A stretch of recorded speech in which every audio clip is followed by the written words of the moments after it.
오늘 수요일 저녁 우리에게 주신 하나님 말씀, 우리 마가복음 우리 계속해서 12장 18절부터 27절까지 말씀이 되겠습니다. 마가복음 12장 18절부터 27절, 제가 가지고 있는 성경, 우리 신약 성경 75페이지에 있는 마가복음 12장 18절부터 27절, 저와 여러분이 한 절씩 교독해서 하나님께 봉독해 올립니다. 부활이 없다 하는 사두개인들이 예수께 와서 물어 이르되, 선생님이여, 모세가 우리에게 써주기를 어떤 사람의 형이 자식이 없이 아내를 두고 죽으면 그 동생이 그 아내를 취하여 형을 위하여 상속자를 세울지라 하였나이다. 7형제가 있었는데 마지가 아내를 취하였다가 상속자가 없이 죽고, 둘째도 그 여자를 취하였다가 상속자가 없이 죽고, 셋째도 그렇게 하여 일곱이 다 상속자가 없었고 최후의 여자도 죽었나이다. 7사람이 다 그를 아내로 취하였으니 부활 때 곧 그들이 살아날 때에 그 중에 누구의 아내가 되리까? 예수께서 이르시되, 너희가 성경도 하나님의 능력도 알지 못함으로 오해함이 아니냐. 사람이 죽은 자 가운데서 살아날 때에는 장가도 아니가고 시집도 아니가고 하늘에 있는 천사들과 같으니라. 죽은 자가 살아난다는 것을 말할진대, 너희가 모세의 책 중에 가시나무 떨기에 관한 글에 하나님께서 모세에게 이르시되, 나는 아브라함의 하나님이요 이삭의 하나님이요 야곱의 하나님이라 하신 말씀을 읽어보지 못하였느냐. 하나님은 죽은 자의 하나님이 아니요 산 자의 하나님이시라. 너희가 크게 오해하였다 하시니라. 아멘. 할렐루야. 오늘 시간 우리 한번 예배 드리기 전에, 자, 우리 한번 옆에 분 또 뒤에 분들 보시면서 예배 잘 오셨습니다, 하나님의 은혜가 있기를 바랍니다, 우리 한번 인사를 나누시기를 바랍니다. 오늘 이 자리에 참석하신 우리 성도님들 뿐만 아니라 또 오늘 영상으로 예배 드리는 여러분 모두에게 이 땅에 태어나신 예수 그리스도의 평화가 또 여러분과 여러분 가정과 여러분 일터에 함께 하시기를 바랍니다. 오늘은 계속해서 마가복음 12장 18절부터 28절의 말씀을 통해서 우리들의 하나님이라는 제목으로 귀한 하나님의 말씀 나눠보고자 합니다. 우리가 잘 아는 불교의 중요한 교리 가운데 하나가 여러분 잘 아는 윤회설입니다. 전생에 좋은 일을 하는 사람은 뭘로 태어나죠? 사람으로 다시 태어나게 되고요, 그렇지 못하면 또 벌레나 또 짐승으로 태어난다고 믿습니다. 그래서 불교에 있는 분들은 가급적이면 살생을 금하려고 하죠. 그런데 이런 그들의 교리를 가만히 들여다보면 한 가지 좀 앞뒤가 맞지 않는, 어떻게 보면 좀 이율배반적인 그러한 요소를 발견할 수 있는데요. 불교에서 말하는 윤회, 또 열반, 또 이 극락, 이런 것들이 계속해서 멈추지 않고 돌고 돈다면 그분들이 말하는 극락이란 어디에 있느냐라고 하는 의문입니다. 다시 말하면 이것은 그들이 부활을 믿지 않는다라고 하는 하나의 반증이 될 수 있는 것이죠. 유교에서도 다음 세상을 언급하지 않습니까? 그래서 사람이 죽으면 죽는 것으로 끝나는 게 아니라 해마다, 사실 우리가 한국에 있었을 때 가장 어려웠던 것들이 바로 제사 문제 아닙니까? 예수님을 믿지 않는 사람들은 제사하라 절하라 라고 하고, 하나님을 믿는 사람들은 하나님을 믿는 하나님 외에 우리가 다른 사람을 예배할 수 없다, 경배할 수 없다. 이 해마다 참 이런 그 안타까운 일들이 계속해서 발생하고 있었죠. 여러분 또한 철학자들도 이 세상에서 선하게 살면 유토피아에 갈 수 있다라고 하는 이 절대적인 경지를 이야기합니다. 그러나 오직 기독교에서만 부활의 진리를 이 절대적인 것으로 받아 믿고 있죠.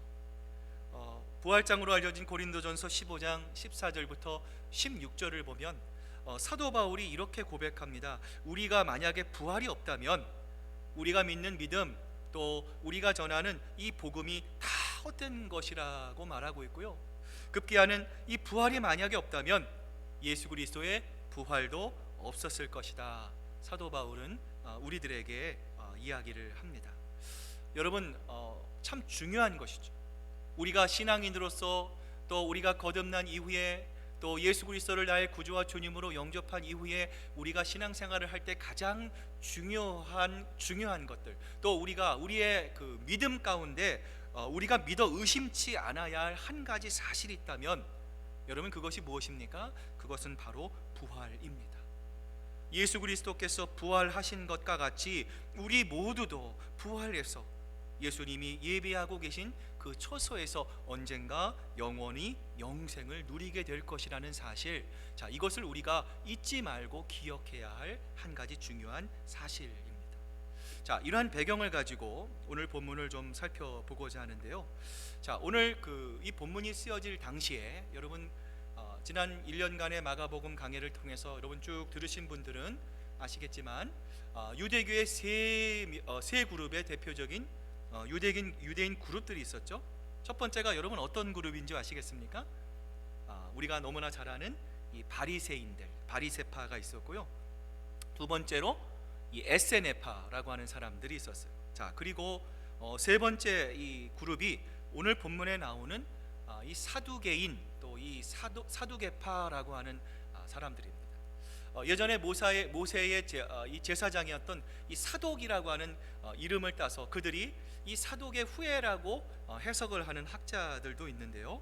자, 어쨌든 이 사두개파는요, 모세의 율법, 이 성경, 우리는 성경 66권을 다 하나님의 말씀으로 받고 인정하지만 이 사두개인들은 여러분 그 모세의 오경, 창세기, 출애굽기, 레위기, 민수기, 신명기, 이 모세 오경, 이 토라만을 하나님의 말씀으로 인정했어요. 다른 성경책을 인정하지 않습니다.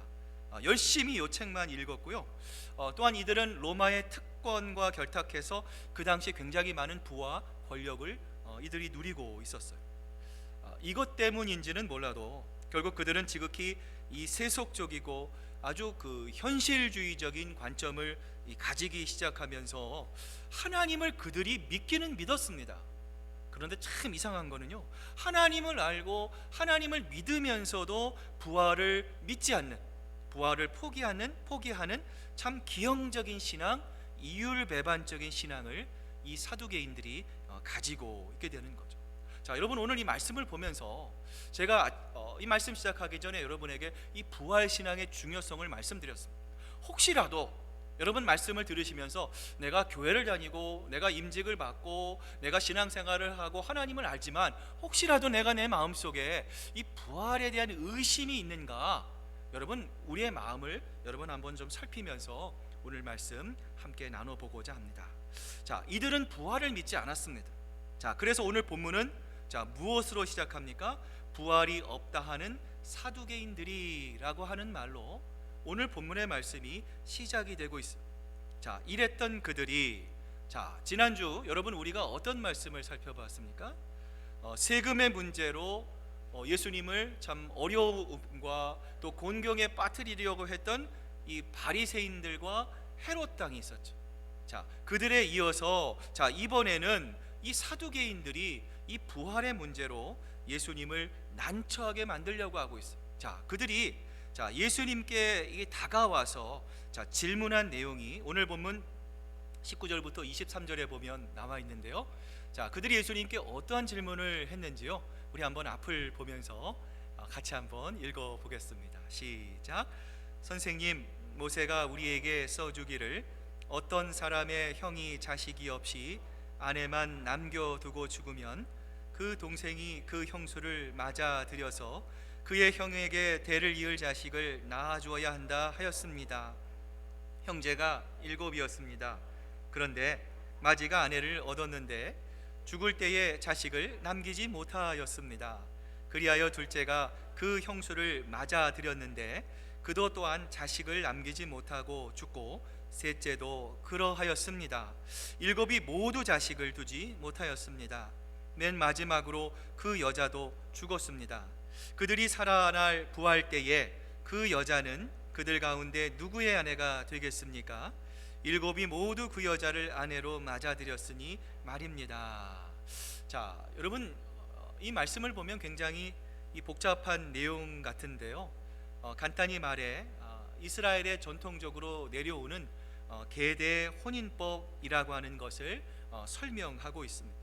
자, 이 법은 이렇습니다. 대를 이을 자손을 보지 못한 채 장남이든지요 형이 죽으면 자, 그 동생이 대신 그 대를 잇기 위해서 그 형수를 맞이하는 법이에요. 자, 이 법이 생긴 이후에는요 세 가지 커다란 당시의 시대적인 배경이 있었는데요.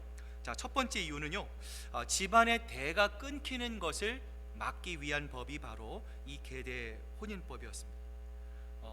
우리나라도 지금은 모르겠어요. 지금도 굉장히 소중히 여기지만 예전 조선 시대 때 구한말 때 그 가문의 그 대가 끊기는 것을 이 굉장히 치욕적인 것으로 굉장히 커다란 이 형벌로 생각했던 적이 있습니다.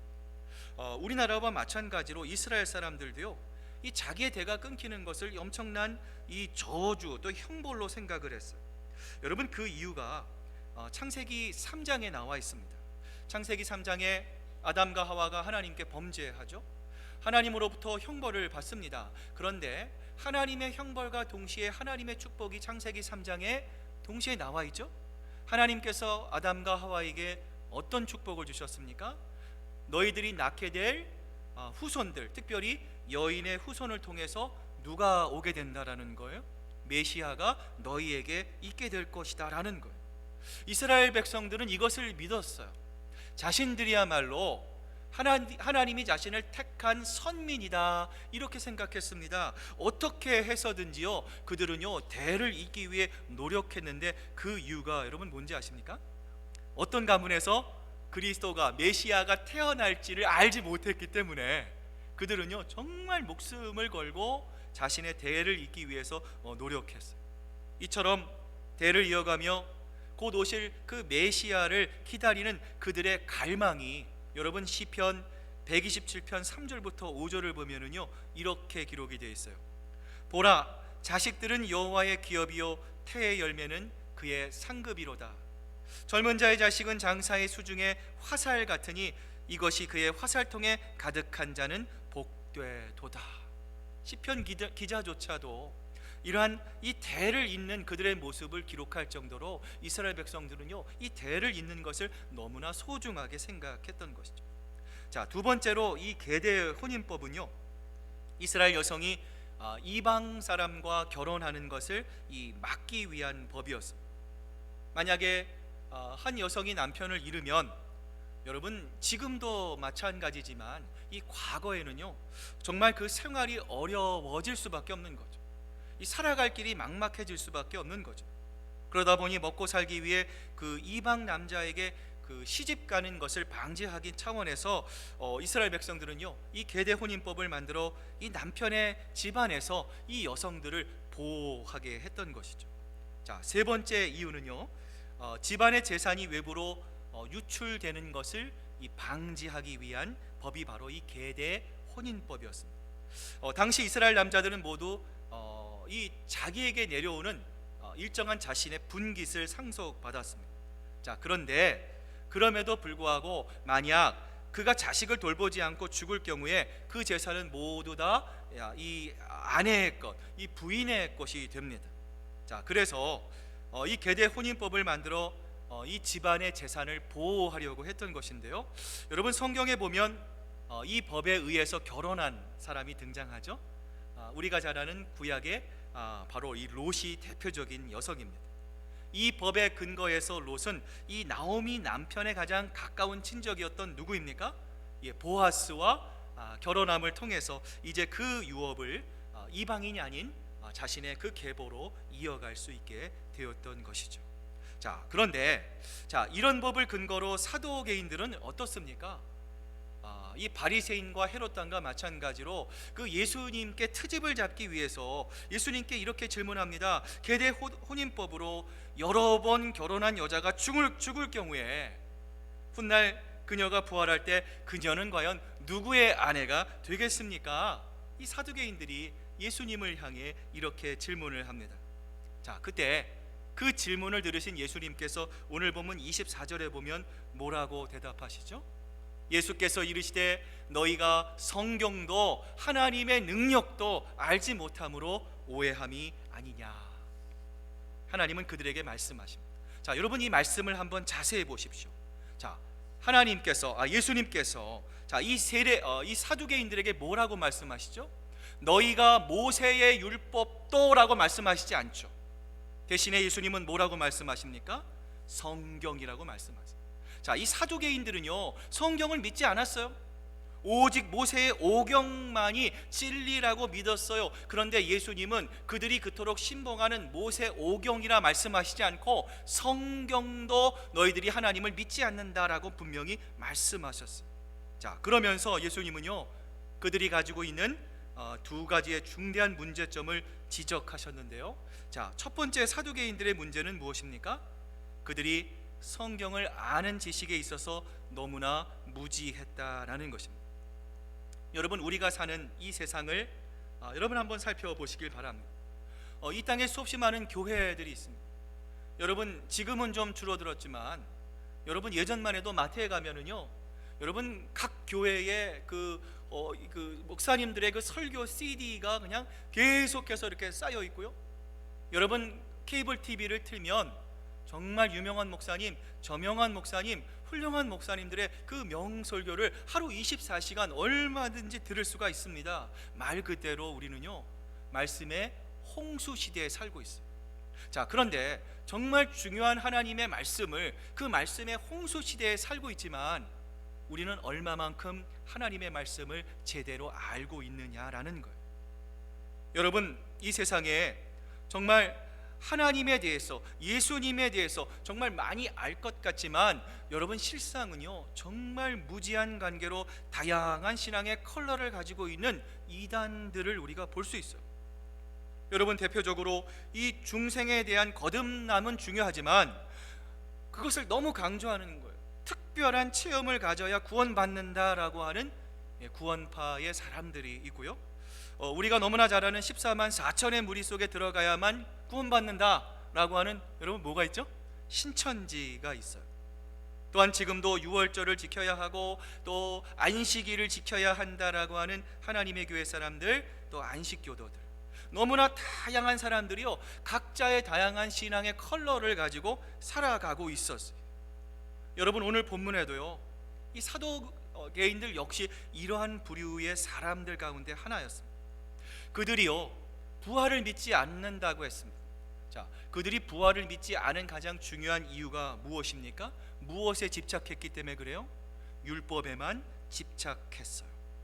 모세 오경에 직접적으로 부활이라고 하는 단어가 나오지 않았다라고 하는 것이 그들이 부활을 믿지 않는 이유였습니다. 여러분, 그러나 여러분 성경을 통독하신 분들, 성경을 1독, 2독, 3독, 10독 하신 분들은 아마 아실 겁니다. 여러분, 창세기, 출애굽기, 레위기, 민수기, 신명기 다음에도요 선지서, 시편, 역사서들을 통해서 부활의 모습들이 여러분 계속 등장하고 있잖아요. 그러나 그럼에도 불구하고 그들은요 모세의 오경만을 성경으로 인정했습니다. 그 외 책들은 다 인간이 만들어낸 것이고 또 부활도 너무나 자유적인 인간적인 생각이라고 그들은요 예수 그리스도의 부활을 거부했던 것이죠. 율법을 주신 하나님은 그 이후로도 율법을 계속해서 해석할 수 있는 성경적인 근거와 역사를 주셨음에도 불구하고 정작 그들은 어떻습니까? 아니다, 나는 율법만 받겠다, 모세 오경만을 나는 성경으로 인정하겠다며 자신들의 생각, 자신들의 해석에 갇혀 부활의 영광스러운 하나님의 능력, 부활이 보여주는 하나님의 그 놀라운 신비를 그들은 깨달을 수가 없었던 것입니다. 여러분, 이러한 사두개인들의 모습을 볼 때 우리는 이런 생각을 가질 수가 있습니다. 우리의 생각은 지극히 제한적이다라는 것이죠. 우리의 경험 역시 이 우주상에 정말 먼지와 같은 일부분에 지나지 않는다라는 것입니다. 여러분, 우리가 한 분야의 전문가는 될 수 있지만 우리가 알지 못하는 그 영역과 분야가 이 세상엔요 차고 넘친다라는 거예요. 여러분, 그러기에 우리는 늘 겸손해야 합니다. 늘 가난한 마음을 가져야 합니다. 하나님 앞에서 하나님, 나는 피조물에 불과합니다. 우리가 알 수 있는 것은 정말 하나님이 아시는 그 광대한 것에 비하면 하나님 먼지만도 못한 것을 저희는 알 뿐입니다. 우리가 피조물인 것을 알고 하나님 앞에서 우리는 겸손한 마음을 가질 수 있어야 된다는 거예요. 여러분, 또한 우리가 생각해야 될 것은요, 내가 알지 못하는 일에 대해서, 또 내가 경험하지 못하는 일에 대해서 우리는 우리의 마음을 활짝 열어야 할 필요성이 있습니다. 여러분, 왜 그렇습니까? 우리가 지극히 작은 지식, 또 나의 판단, 나의 경험에 의지하게 되고 그것에 고착되면 우리도 어떤 우를 범할 수 있어요? 오늘 본문의 사도개인들과 같이 하나님의 진리를 부정하는, 하나님은 알지만, 내 몸은 예배에 참석하고 있지만 정작 우리의 마음으로는, 우리의 신앙으로는 하나님을 부인하는 사두개인과 같은 일들이 우리 마음속에서 일어날 수 있기 때문에 그렇다라는 거예요. 자, 두 번째로 예수님은 사두개인들을 향해 어떤 지적을 하고 계십니까? 그들이 성경을 잘 알지 못할 뿐만 아니라 또 누구도 알지 못해요? 하나님의 능력도 알지 못한다고 말씀합니다. 하나님을 믿는 사람들 중에 여러분, 크게요 두 부류의 사람들이 있다고 합니다. 첫 번째 부류는요, 오늘 사두개인들처럼 성경은 알아요, 그러나 하나님의 능력을 모르는 사람들입니다. 자, 이런 사람들은 어디에 갇혀 있습니까? 자신의 지식에 갇혀 있어요. 성경은 잘 압니다. 성경적인 지식은 가지고 있어요. 그러나 중요한 것, 살아계신 하나님을 그들이 경험하지 못한 것이죠.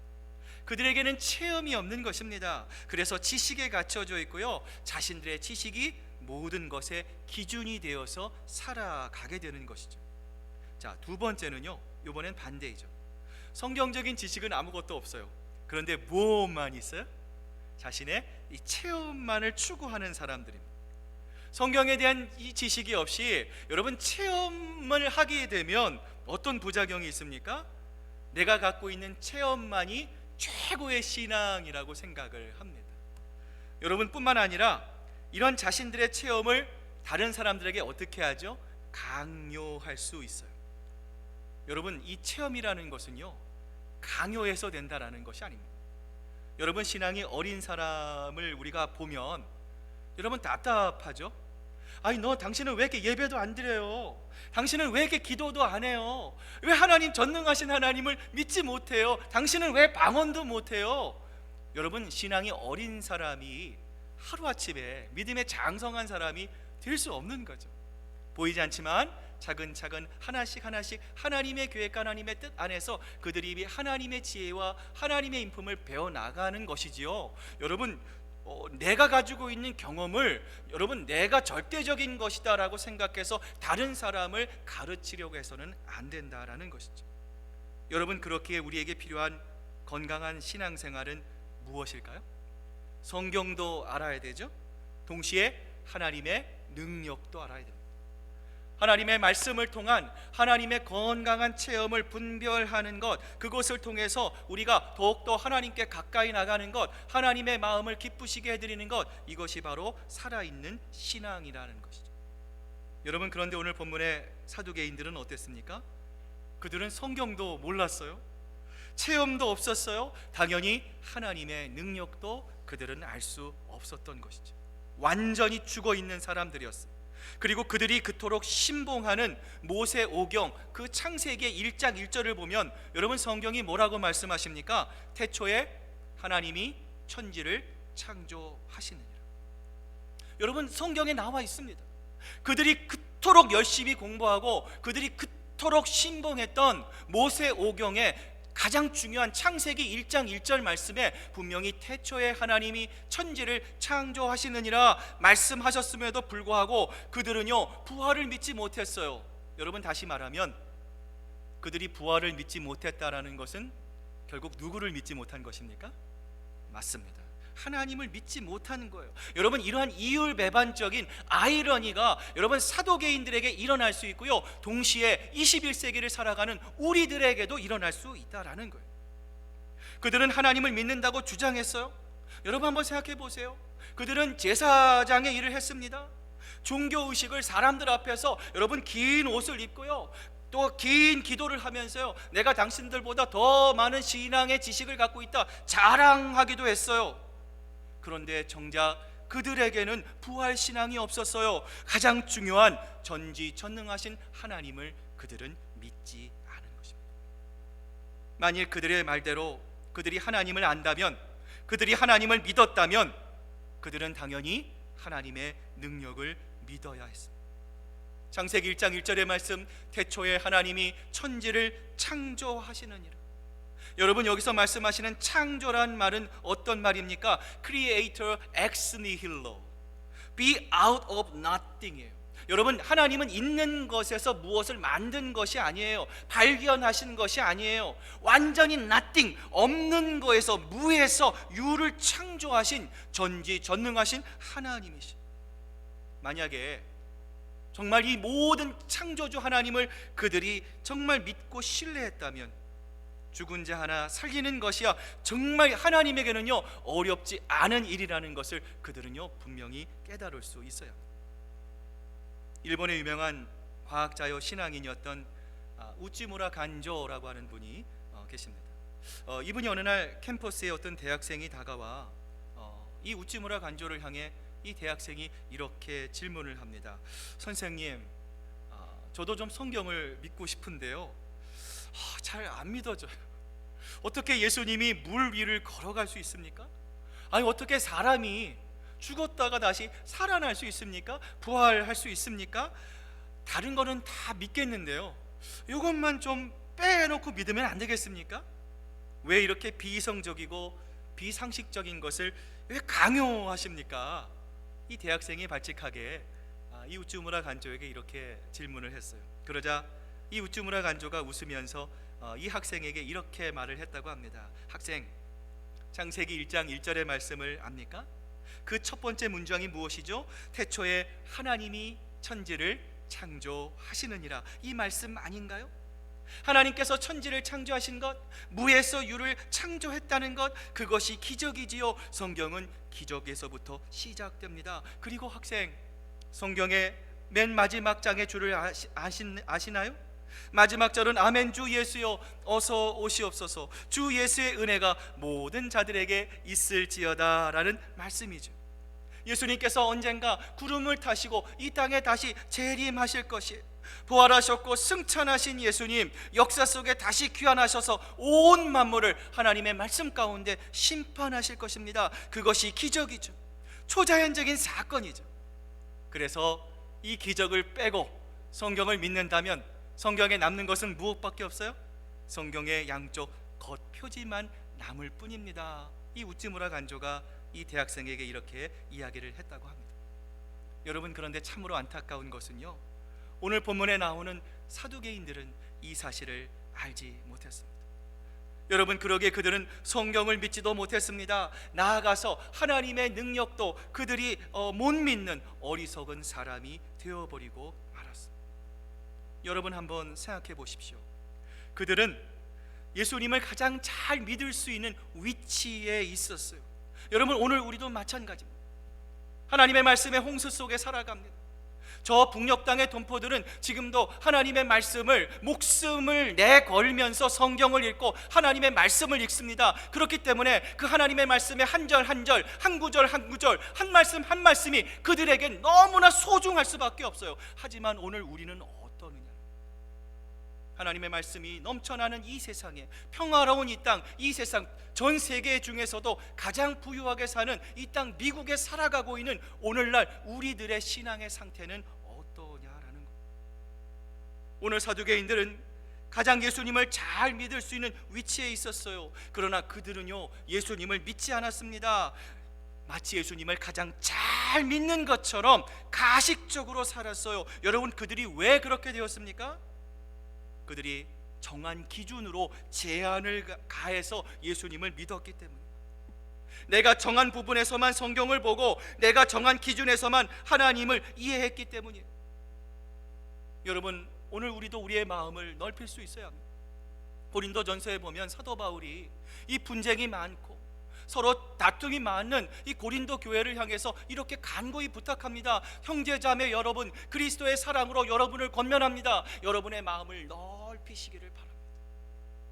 코로나 바이러스가 창궐하고 경제적인 어려움이 있고 신앙적인 제약이 있고 여기저기 탄식과 한숨의 소리가 들려오고, 여러분 그러한 세상 속에서 어쩌면요, 여러분 우리의 삶이 위축될 뿐만 아니라 우리의 영혼도, 하나님을 향한 우리의 신앙도 위축될 수 있다라는 거예요. 그러나 성경은 그래서 안 된다는 거예요.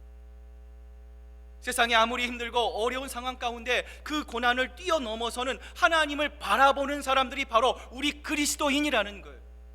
여러분, 그렇게 우리는 그 보이는 현상 가운데 매몰될 것이 아니라 그러한 현상을 우리가 경험할지라도 그 이상을 바라보며 하나님을 신뢰하며 우리의 마음을 넓혀서 그 가운데 더욱더 우리와 함께 하시는 하나님을 향해 걸어가고 집중할 수 있어야 한다라는 것이죠.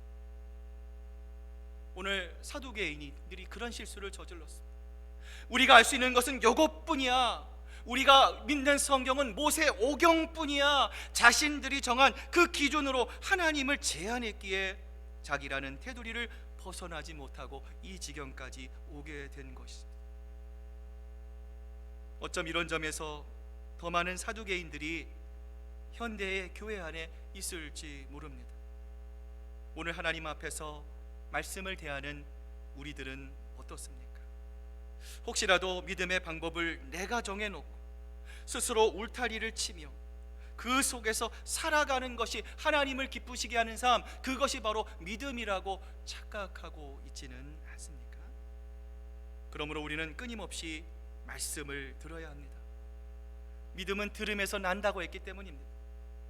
더 예배 참석해야 합니다. 우리가 더 기도 생활해야 합니다. 매주간 선포되는 말씀, 여러분 한번 순종해 보십시오. 그 말씀 붙잡고 내가 이 말씀 어떻게 살아갈 것인가, 이 말씀을 나의 삶에서 어떻게 적용할 것인가, 그 하나님의 말씀 가운데 한번 여러분 몸부닥질 쳐 보십시오. 하나님께서 반드시 하나님의 말씀에 순종하는 여러분의 삶을 통해서 하나님께서 아름답게 여러분의 삶을 인도해 주실 것입니다. 예수님께서 오늘 정작 자신 앞에 메시아가 있었음에도 불구하고 자신을 알아보지 못하는 사두개인들을 향해서 오늘 본문 26절과 27절을 보면은요, 자 이렇게 말씀하시는데요. 자, 우리 한번 앞을 보시면서 같이 한번 읽어보겠습니다. 시작.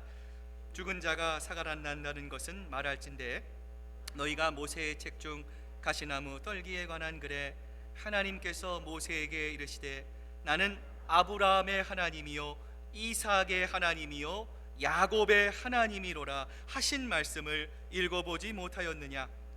하나님은 죽은 자의 하나님이 아니요 산 자의 하나님이시라 너희가 크게 오해하였도다. 아멘. 여러분, 우리 하나님은 죽은 자의 하나님이 아니십니다. 산 자의 하나님이십니다. 지금도 하나님 엄연하게 분명히 살아계셔서 여러분의 간구와 여러분의 기도와 남들은 알지 못하지만 하나님을 향한 여러분의 거룩한 마음을 하나님은 반드시 기억하시는 살아계신 하나님이심을 여러분 기억하시기를 바랍니다. 아브라함과 이삭과 야곱이 다 죽어서 의식도 영혼도 부활도 없다면 하나님께서 죽은 자의 이름을 듣고서 어떻게 자신을 아브라함의 하나님, 이삭의 하나님, 야곱의 하나님이라 소개하시겠느냐라고 하는 예수님의 말씀이었습니다. 예전 우리가 잘 아는 영성 설교가 이 필립 얀시라는 목사님이 계세요. 이분이 어느 날 헬스클럽에 가서 운동을 하고 있었습니다. 많은 사람들이 열심히 운동을 하는 모습을 보면서요, 이분이 이 현대인들이 몸을 얼마나 중요하게 생각하는지를 이 새삼 깨달을 수 있게 되었다. 그리고 이분이 책을 쓰기 시작했습니다. 여러분, 건강을 지키는 것은 잘못된 말이 아닙니다. 외모를 가꾸는 것도 여러분 나쁘다는 말이 아닙니다. 문제는 그 현상에 담긴 의미이죠. 우리가 건강을 지키는 것, 몸에 좋은 것을 먹는 것, 우리가 우리의 삶을 그러한 삶의 가치로 맞추는 것, 그것이 나쁜 것은 아닙니다. 그러나 문제는 무엇입니까? 지금도 많은 사람들이 죽음을 잊고 사는 것이 문제입니다. 우리가 아무리 능력이 많고 우리가 아무리 건강하고 우리가 아무리 재능이 많아도 여러분 언젠가 우리는 늙게 됩니다. 그리고 언젠가 될지는 모르지만 하나님이 우리를 부르시면 우리는 하나님을 향해 이 땅을 떠나가야 할 존재입니다. 오늘 이 말씀을 마무리하면서 여러분 마음속으로 한번 생각해 보시기를 바랍니다. 나는 내가 먹어야 할 것, 입어야 할 것, 나의 계획, 나의 비전을 위해서 투자했지만 나는 과연 하나님의 기쁨이 되는 그 영혼을 위한 투자를 지금 하고 살아가고 있는가? 여러분 우리의 마음속에 한번 생각해 보시기를 바랍니다. 우리 그리스도인들은 속기 쉽습니다. 사탄은 그리 만만한 존재가 아닙니다. 나도 모르게 우리를 이 세상이 원하는 사람으로 끊임없이 우리를 쇠뇌시키고 있습니다. 여러분 그저 이 세상이 전부인 양 세상 것에 그래서 매달리고 아둥바둥하게 살도록 만드는 것이 사탄임을 우리는 반드시 기억해야 합니다. 여러분 그러나 우리가 진정으로 부활을 믿는다면 우리는 이 코로나 바이러스를 두려워하지 않을 것입니다. 여러분 이 세상에 우리가 어렵게 되고 우리가 힘든 일을 통과한다라고 해도 우리는 절망하지 않을 것입니다. 여러분 왜 그렇습니까? 우리는 부활을 확실히 믿기 때문입니다. 여러분 우리 모두 보이는 현상 가운데 한 걸음 물러나 보시길 바랍니다. 내가 어떻게 살아갈까? 무엇을 먹을까? 내가 어떻게 건강할까? 내가 어떻게 이 위기를 통과할까? 여러분 앞에 놓여있는 그 어려움만을 보지 마시고 언젠가 우리는 하나님 앞에 부활하여 주님 앞에 나아갈 하나님의 거룩한 백성임을 여러분 늘 기억하면서 오늘도 하나님께서 여러분에게 주시는 하나님만이 주시는 진정한 행복과 축복을 놓치지 않는 정말 하나님 보시기에 아름다운 여러분 모두가 되시기를 주님의 이름으로 기도드립니다.